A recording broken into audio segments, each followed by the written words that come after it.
Baby lotion important না? এই যে ভ্যাসলিনটা দেখান, ডাব দেখান, যেগুলো ইম্পোর্টেড। হ্যাঁ, ইম্পোর্টেড। না লাগে। আপনি বাইরে থেকে যে এনেছেন, এখানে কি কোনো ইয়ে আছে? প্রমাণক তো আমি দেখছি না। তো এই যে এই প্রোডাক্টগুলা আপনি কোথা থেকে এনেছেন বলেন? এগুলো মার্কেট থেকে কোন মার্কেট থেকে? আপনার বিদেশি না দেশি? এটা মেবি লোকাল। এটা লোকাল। জি। তাহলে এদের কি বিএসটি লাইসেন্স আছে? এটা তো এখন বলতে আপনাকে জানতে হবে তো। আপনি দোকানের দায়িত্বে আছেন, আপনাকে জানতে হবে বা আপনাকে আমাদেরকে দেখাইতে হবে। যদি না থাকে আপনাদের বিএসটি যদি লাইসেন্স আপনি দেখাতে না পারেন, তাহলে আমরা ধরে নিব হয় আপনি এখানে নকল প্রোডাক্ট বিক্রি করছেন, অথবা আপনি যে বৈধ প্রক্রিয়ায় আনছেন না। তো আপনি যদি বিদেশি প্রোডাক্ট এনেও থাকেন, আপনি যে প্রক্রিয়া আনছেন সেই প্রক্রিয়াটি বৈধ না, অবৈধভাবে আনতেছেন।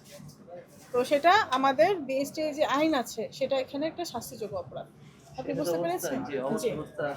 আমরা আপনার প্রতিষ্ঠানে এসে যেটা দেখলাম, আপনার যে ইম্পোর্টেড যে প্রোডাক্ট, এটা আমাদের বিএসটি অ্যাক্ট অনুযায়ী আমদানিকারকের যে ছাড়পত্র, এটা আপনি আমাদেরকে প্রদর্শন করতে পারেন নাই, যে কারণে ওজন ও পরিমাপ মানদণ্ড আইন 2018-24-এর এক ধারায় 41তম ধারায় শাস্তিতে আপনাকে আমরা 10,000 টাকা অর্থদণ্ডে দণ্ডিত করছি, অনাদায়ে 7 দিনের কারাদণ্ড।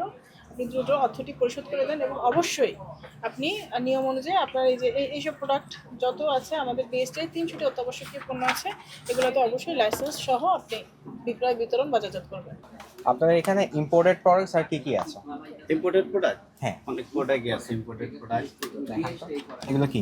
এটা গার্নিশ। সেরাম বের করার দরকার নেই। আচ্ছা আচ্ছা ঠিক আছে। আমদানিকারক, এটা কি স্পটলেস ব্রাইটনিং প্রোডাক্ট। লোশন কি কি আছে? এই যেটা হলো আপনার imported product. Night cream. Lotion কি কি আছে? লোশন লোশন, লোশন এই যে ক্রিম দেখান। লোশনটা আছে। আপনার বৈধ উপায়ে আনা কিছু হয়নি। কিছু জায়গায় এনেছি, কিন্তু দেখেন আপনি এত বড় বড় দামি দামি প্রোডাক্টগুলো ঠিকই এছাড়া এনেছেন। বিএসটির যে ইম্পোর্টারের যে লাইসেন্স, সেই লাইসেন্স ব্যতীত আপনারা প্রসাধনী সামগ্রী বিক্রয় এবং বাজারজাত করছেন, যে জন্য আপনার এখানে আমাদের prosecuting officer Bangladesh standard and testing mission আইন 2018-31 ধারায় অপরাধ আমলে নিয়ে বিচারের জন্য প্রার্থনা করছে, যেখানে আমরা আপনাকে 10,000 টাকা অর্থদণ্ড, অনাদায়ে 7 দিনের কারাদণ্ড ঘোষণা করছি। আপনি দ্রুত অর্থটি পরিশোধ করে দিন এবং অবশ্যই আপনি খুব দ্রুততম সময়ে আপনার এই প্রোডাকশনগুলো নিয়মের মধ্যে নিয়ে আসবেন।